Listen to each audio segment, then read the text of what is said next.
So in order to use the normal distribution when you're working with sample means, you're going to have to make sure that the properties of the central limit theorem are satisfied. Right? Those properties state you need a sample size that is greater than 30, or you need to be given that the initial population was normally distributed. All right, so in each of these examples here in the check your understanding, I want you to notice my process. The first thing that I always ask myself when I'm dealing with sample means is, do I have a sample size that's greater than 30? Because if the answer to that is yes, then I don't need to worry about looking for anything else. The central limit theorem says if the sample size is greater than 30, here it was 45, here it was 42, that's all that I need to know. That tells me, yes, it will be appropriate to use the normal distribution, and then I can get my appropriate mean and standard deviation. If the answer to that question is no, so like over here, sample size was 8 and sample size was 24, then I need additional information. Okay, if the sample size is greater than 30, then I need to ask myself, do I have a normally distributed population? If the answer to that question is yes, then we're still good to go. There's my mean, there's my standard deviation. If the answer to that question is no, right, that was not given here, then the normal distribution cannot be used. All right, now the reason we're interested in when the normal distribution can be used is because we already know how to use Excel to find the area under the curve, which is what we do to find probability. And we can use that same process, right, when we're dealing with a sample mean, as long as we make sure that we use the correct standard deviation. Okay, so the main thing to remember here is if you're dealing with a sample mean, a value of x bar, you have to make sure that the standard deviation you're entering is not just sigma, right? For sample means, it's sigma over the square root of n. All right, so let's look at our example here. All right, data from the census indicates the mean age of college students is 25 years, right? So that's our overall mean, and has a standard deviation of 9.5.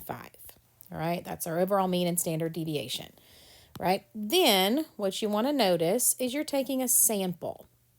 Okay, you're not just dealing with an individual student, you're taking a sample of 125. All right, that's our sample size n. And the other thing I want you to note is when you're asked about probability, you're asked about the probability for a sample mean. Okay, that lets you know you're dealing with a value of x bar, and you want to make sure that A, your sample size is greater than 30. All right, answer to that here is yes, we're well over 30, so we're good to go. And then you want to make sure that you have the appropriate mean and standard deviation.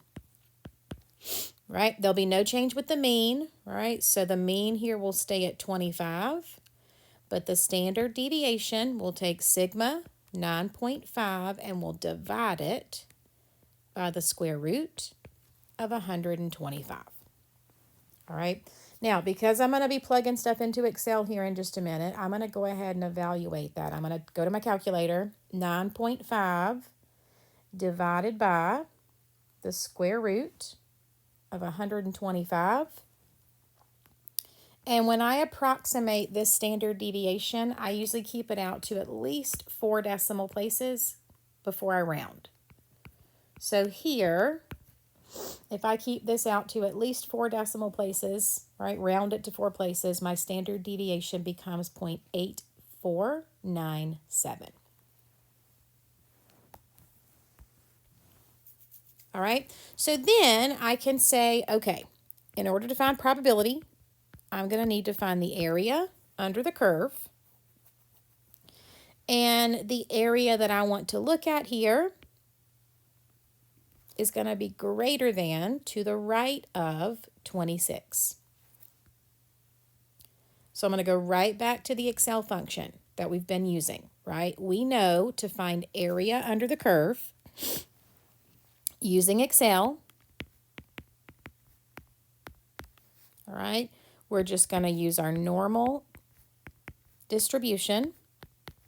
Okay, so same thing you've been doing.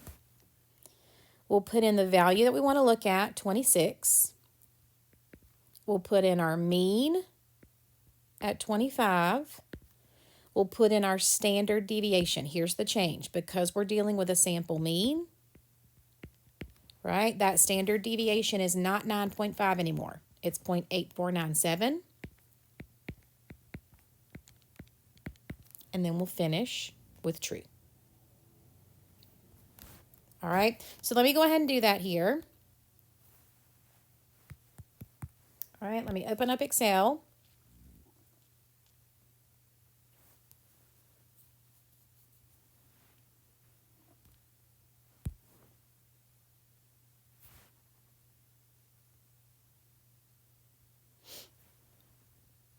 All right, and I am going to type in my function here. So equals, right, there's my normal distribution popping up, right? Our value that we're looking at is 26. Our mean is 25. Our new standard deviation, 0.8497. And for cumulative, we put true. Oops, I think I put an extra. There we go.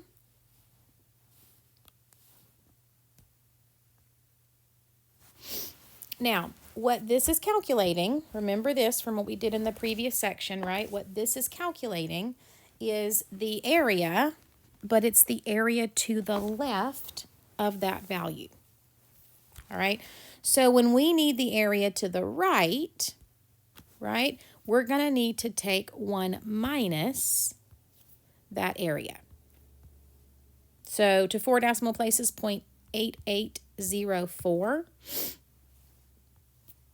And that's the area that I'm going to need because we wanted to go greater than 26. All right, so again, I just used Excel here. Right, that gave me the area to the left. And then what I needed was the area to the right. All right, and we know to get area to the right, we're going to subtract that from 1. And that gave me the area that I needed at 0.1196. Now, what I want you to see here from the example, right, and the same thing as you start going through your homework in this section, the only change that we're making from what we've been doing in the previous sections is standard deviation, okay? You already know what to do if you need area right, all right? You already know what to do if you need area between. You know how to use the Excel function. The only thing new here in section 7.3 is if you want to look at a sample mean, you have to change your standard deviation.